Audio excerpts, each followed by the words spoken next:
Okay, so we didn't come to talk about this, but I think that's important.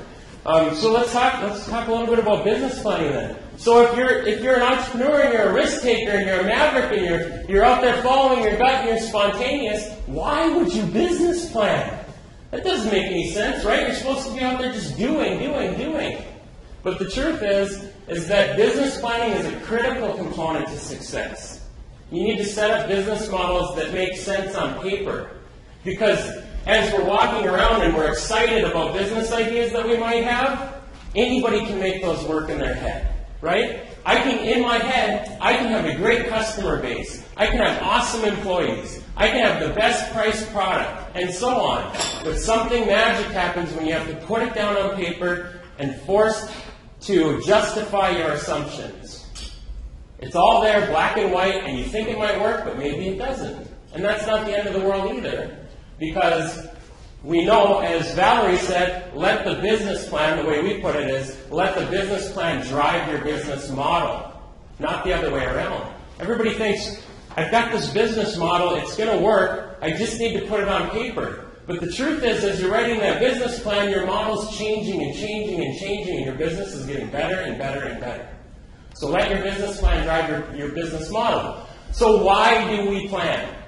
Well, the number one reason is people go to a U.S. bank or some other financial institution, and they say, I want to start a business, and the first thing they say is go see Donovan, or go see, Len, or whoever at the Small Business Development Center in Moorhead, because you need a business plan. You go to an investor, and they say, show me the business plan.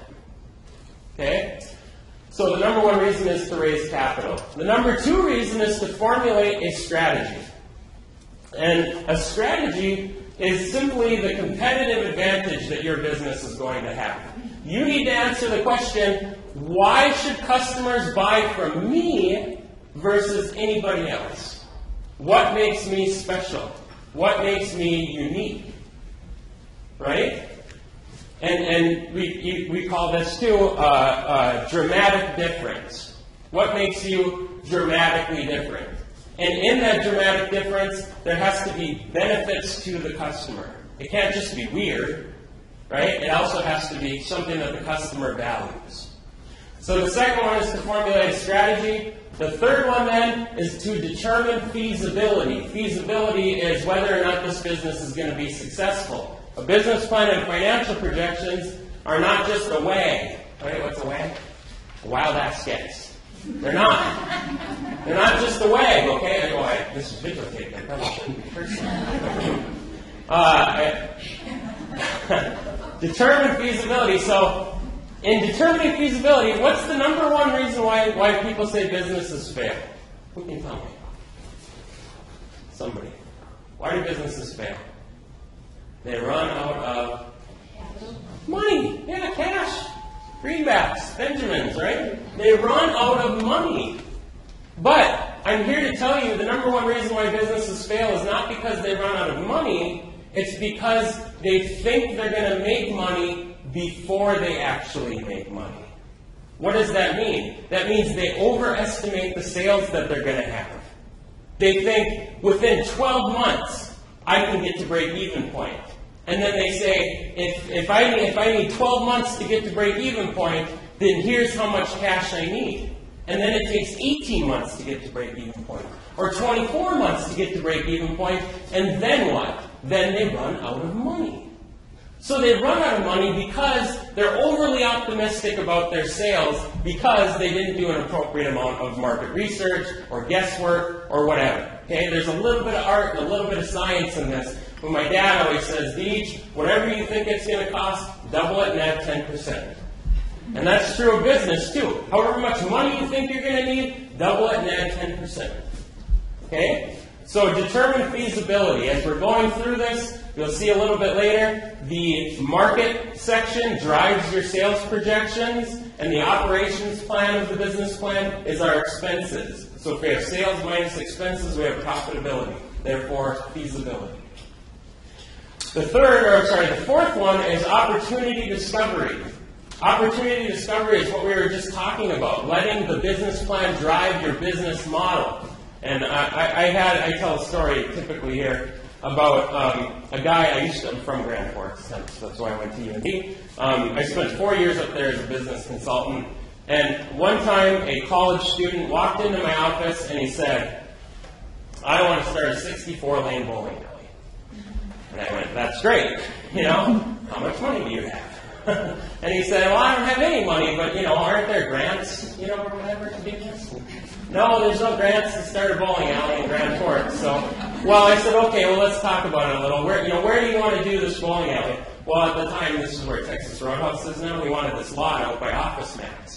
And I said, "Okay, let's look it up online. It's $1 million for this piece of land, right? $1 million. And I said, "You know what? Banks don't usually like to borrow for land. They like to borrow for buildings, right? You need to buy the land, and then you borrow on the building, and you have equity." And I said, "So do you have $1 million?" And he said, "No, I don't have $1 million." And it's heartbreaking because a lot of these clients that walk in are so pumped.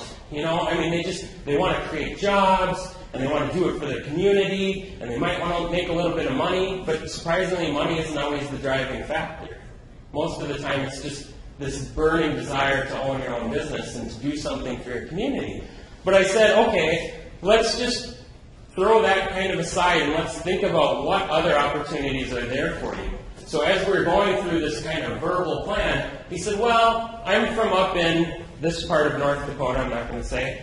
And he said, "There's this guy, and he owns this bowling alley, and it's a complete dump. They smoke in there, and the carpet's all ratty, and half the lanes don't work. But the only reason why he keeps this bowling alley is because of the bar. The bar makes him money, he could care less about the bowling alley." So we put together a plan where he goes and talks to this gentleman and says, "If I fix your lanes and I put in new carpet and I make it no smoking out here, can I have a year free where I can just run this business?" And the guy said, "Sure. All it's going to do is help my bar revenue, right? What do I care? And then after a year, I'm going to buy this out from you because the whole thing, the bar and everything, because then I've built up equity in this business." And so the guy did it, and after a year, he was profitable. The bar was more profitable, and the guy said, "I'm going to sell my bar. It's way more profitable." And he said, "Here's my contract.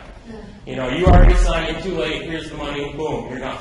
And so here's somebody who walks in and says, "I don't have anything to do my dream of a 64-lane bowling alley to I can do it with my resourcefulness, right? With a smaller amount of money, with the ability to do something a little bit different but still achieve what I want to achieve." That's opportunity discovery. Don't let your plan be rigid. It's not. It's not. You're gonna find out your assumptions are wrong. What you thought you could do it with 9 employees, turns out you need 24. Uh-oh, now what? Now we do a new business model.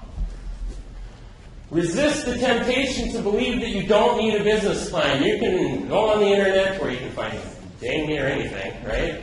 And you'll hear, well, Mark Zuckerberg didn't write a business plan for Facebook and blah, blah, blah. You know what?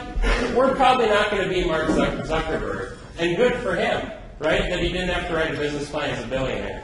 But the fact is my dog here? Did you know?